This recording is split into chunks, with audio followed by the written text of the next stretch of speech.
ठाणे पालघर जिल्हा मध्यवर्ती सहकारी बँक लिमिटेड आणि या बँकेच्या संचालक मंडळ निवडणूक आणि या निवडणुकीची आपण सर्व मंडळी खास करून व्यासपीठावर उपस्थित आदरणीय किसनजी कथोरे साहेब, सर्व सन्माननीय व्यासपीठ, कारण वेळ झालेला आहे, अगोदरच मला सांगितलेलं आहे आणि कथोरे साहेबांनाही बोलायचं आहे, कारण याच्यातलं खरं मार्गदर्शन आणि ज्या काही त्रुटी असतात, काही विषय असतात, हे ते बोलू शकतात. आणि म्हणून मी आपल्या सगळ्यांना एवढंच आवाहन करेन की आज जे आपण सहकार पॅनल म्हणून बनवलेलं आहे, खरं म्हटलं तर ज्यांनी विरोधातलं पॅनल बनवलं त्यांनीच स्वतः मान्य केलं. गेल्या अनेक वर्षापासून या बँकेची घोडदौड किंवा बँकेचं कामकाज हे खूप चांगल्या पद्धतीने चालू आहे.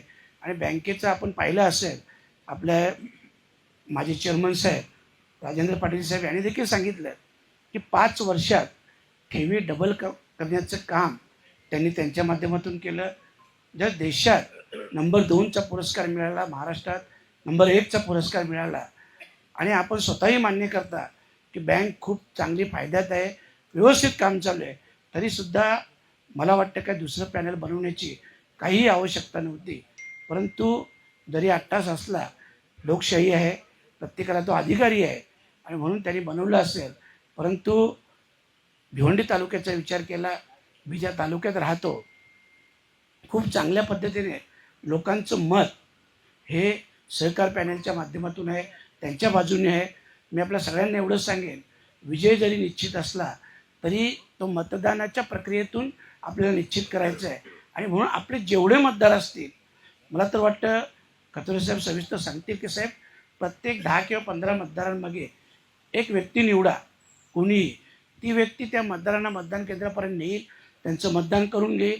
अशा प्रकारे जर केलं तर ज्या पद्धतीने सांगितलं गेलं मगाशी का 20 ते 25 मतांनी तरी आपण आघाडीवर असू, परंतु त्याही पलीकडं नक्कीच रिझल्ट हा आमचे भिवंडीकर चांगला रिझल्ट या सहकार पॅनलच्या बाजूने देतील, एवढं मी नक्कीच आपला ग्वाही देतो.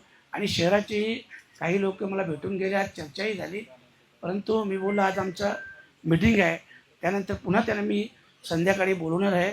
त्याच्यामुळे सहकार्य म्हणजे शहरातीलही जे काही लिमिटेड मतदार आहेत, परंतु त्या मतदारापर्यंत देखील आपण पोहोचलो आहे. पंडित शेट्टी देखील त्यांच्याशी चर्चा केलेली आहे, तर आज संध्याकाळी त्यांच्याशी देखील चर्चा होईल आणि चांगल्यात चांगलं सहकार्य रिझल्ट या सहकार पॅनलच्या बाजूने भिवंडीकर करतील, एवढीच मी आजच्या दिवशी ग्वाही देतो, रजा घेतो. धन्यवाद. जय हिंद, जय महाराष्ट्र, जय सहकार.